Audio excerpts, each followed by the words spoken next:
正愁没人跟我打架，你来的正。天剑宗的全部至宝跑路，长老拿钱不干事，让我白等了。我可不是能拿来凑数。早就看这个破庙不顺眼了，抢光灵寒寺的宝贝！宝玉征战大陆。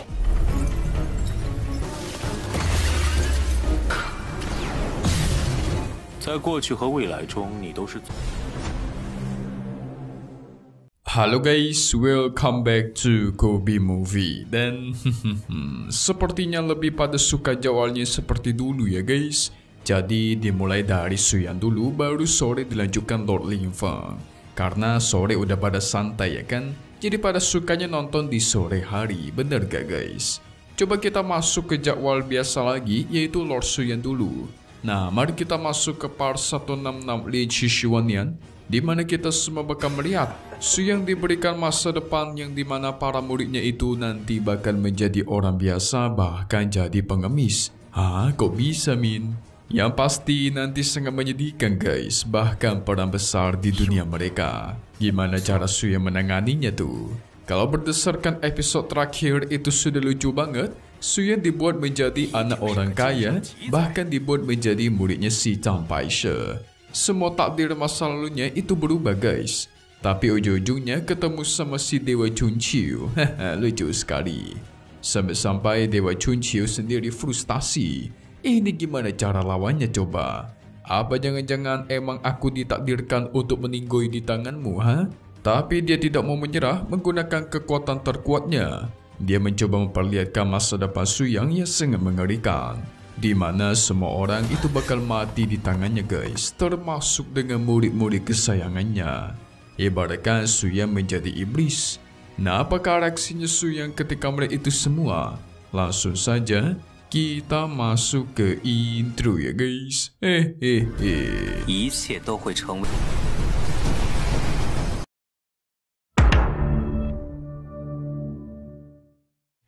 Tentu Suyang terpengaruh membuat para jiwa makhluk abadi di sana penasaran guys.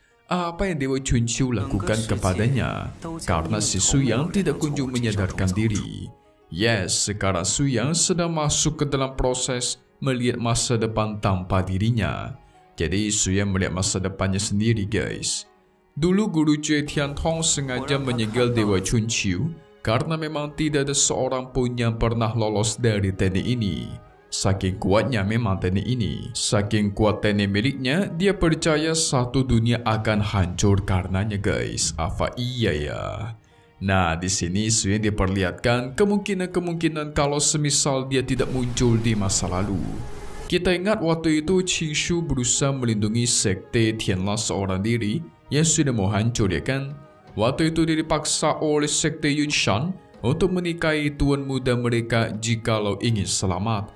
Tetapi Qingshu menolak lamaran itu dan langsung meledakkan kultivasinya guys, sampai membantai banyak sekali musuh. Karena dia meledakkan kultivasinya, otomatis sekarang Qingshu menjadi orang biasa dan tidak bisa berlatih lagi.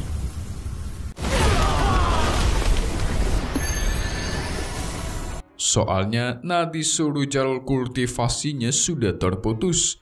Nah, harusnya sebelum Qingshu meledakkan kultivasi, si Suyang itu datang untuk menghentikannya guys. Tapi di sini dikasih lihat kemungkinan masa depan murid-muridnya tanpa ada Suyang itu sendiri. Dengan ini tidak ada lagi sekte Tianlan, karena Qingshu adalah orang terakhir. Sementara itu, Ting Feng di Balai Lingpao, dia sibuk membeli banyak harta. Tapi dia melewati Qingshu yang sedang menjual bakpao panas. Ketika mencium bau bakpao yang menyengat, Ting Feng mengatainya, "Ini mah bukan bakpao nih, melainkan pil racun." Hahaha. Emang ya guys, kalau Qingshu soal masak-memasak atau bikin makanan, itu pasti tidak enak punya. Tapi gak lama dari itu, mereka bertemu seorang perampok berpedang besar. Tidak perlu basa-basi, Ting Feng yang suka bertarung pun langsung mengajaknya untuk berduel.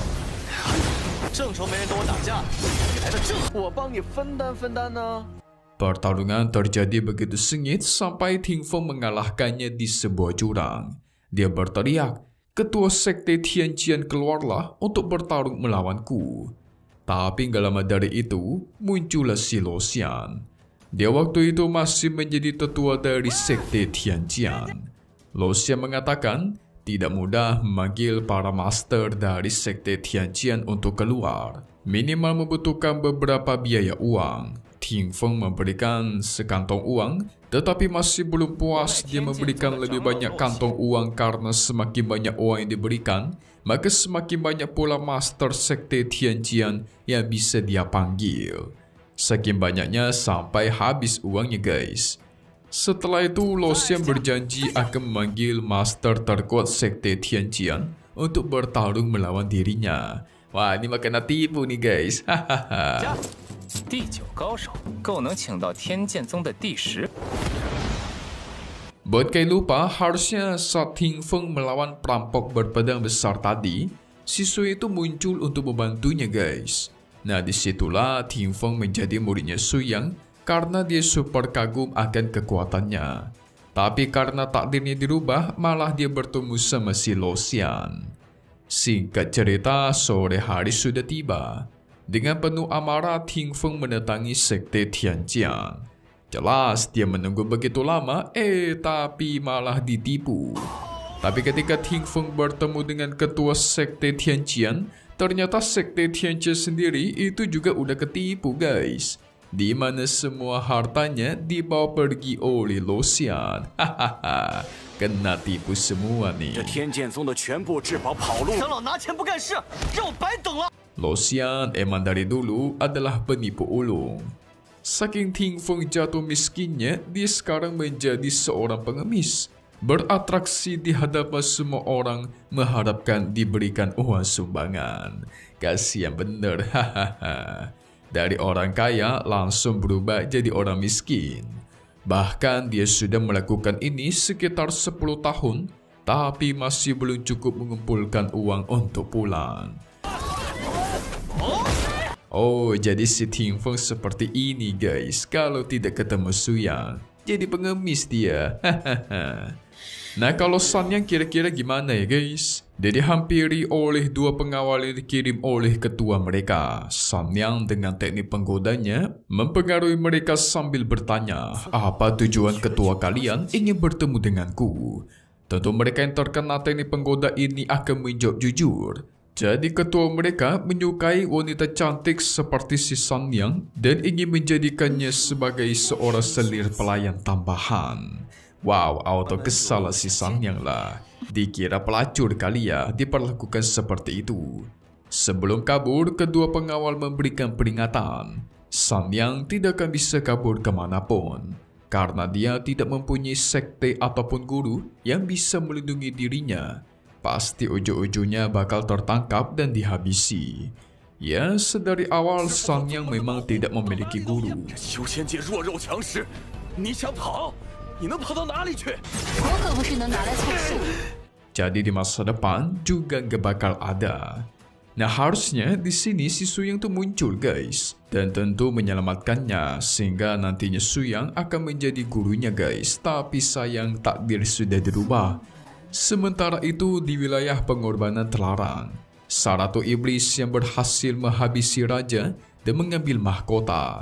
Dengan ini Ratu Iblis menjadi Kaisar Iblis yang baru. Dia memerintahkan semua iblis yang di sana untuk keluar dari wilayah iblis dan menaklukkan daratan. Harusnya di sini Sui Yang muncul untuk menghentikannya guys. Tapi karena tidak ada Sui Yang, maka perang besar pun beneran terjadi di daratan. Semua kuil praktisi diserang sampai hancur. Banyak yang meninggoy, bahkan Hui Xin pun meninggoy di sini. Perang tanpa henti terjadi. Itulah semua masa depan yang Sui Yang lihat kalau semisal tidak ada dia. 早就看这个破庙不顺眼。抢光灵寒寺的宝贝！ 征战大陆。 Nah, sekarang kita beralih ke masanya sekarang. Sang Dewa Chunqiu percaya, ketika seseorang diperlihatkan banyak kemungkinan hidup, maka semakin sulit pula dia untuk melangkah maju. Semakin bingung dan dilema untuk mengambil pilihan. Sui Yang diberikan berbagai macam masa lalu dan masa depan. Jadi pasti dia sudah tersesat dan tidak bisa kembali lagi. Sehingga Su Yang sekarang tidak bakal ada di masa depan. Bahkan gak bakal ada di dunia ini guys. Tapi apakah benar ya? Hehehe. Harusnya Su Yang tidak bakal sadar diri lagi guys. Tetapi dengan mudah dia mengeluarkan semua kemungkinan masa depan itu dan keluar. Semuanya dia hancurkan di hadapan mereka semua. Su Yang memuji Dewa Chunqiu.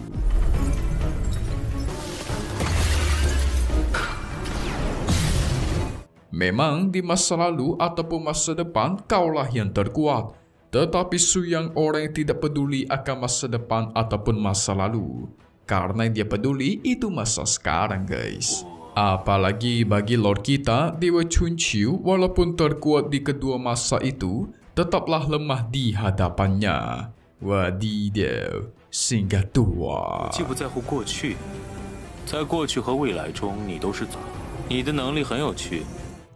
Dengan satu jari, Su Yang menyerang dirinya menggunakan kekuatan khusus dan hasilnya, tubuhnya pun diledakkan guys. Mantap, kelar sudah. Menang ini mah guys, hehe. Dewa Chunqiu mau disebut sebagai yang terkuat sekalipun, satu jari doang sama Lord kita juga habis. Tapi apakah benar ini semua sudah selesai? Tamat dong kalau kayak gini dong. Lantas siapakah musuh selanjutnya? So langsung saja kita masuk ke bagian spoiler untuk part 167 Lian Qishuanian yang bakal rilis lagi di hari Sabtu. Kira-kira apa yang bakal dilakukan selanjutnya? So nanti kita semua bakal melihat Su Yang masuk ke satu dunia yang cukup unik. Entah dunia apakah ini, dia bersama dengan seniornya diteleportasikan ke tempat lain. Tempat ini lebih modern dan lebih canggih. Tapi sebelum itu, Su Yang bakal mengambil sebuah kunci khusus dan keluar. Dari situlah dia menerobos ranah guys. Sudah bukan ranah pemurnian Qi lagi. Dengan penerobosan ranah itu juga, bajunya pun ganti guys. Tampilan baru yang jauh lebih elegan dan lebih mantap. Mantap. Tapi sepertinya ini baru awal perang ya guys. Karena Su Yang itu belum pergi ke dunia lain. Ini si Su Yang masih berada di dunianya sendiri. Kan alam semesta itu luas, banyak sekali dunia lain. Nah, apakah Su Yang akan pergi ke dunia lain setelah ini? Kita bakal tahu nanti. Selesai dulu untuk part 166 Lian Qishuanian ya guys. Kita bakal update untuk part 167-nya, yes, di minggu depan, hari Selasa. Tapi satu hal yang pasti, cuman di sini, Kobi Movie. Thank you buat kalian semua nonton dan selalu support channel Mimin. Semoga kalian semua sehat selalu ya. Mimin pamit undur diri dulu. Kita bakal ketemu lagi di video-video selanjutnya. Oke kalau gitu, see you guys.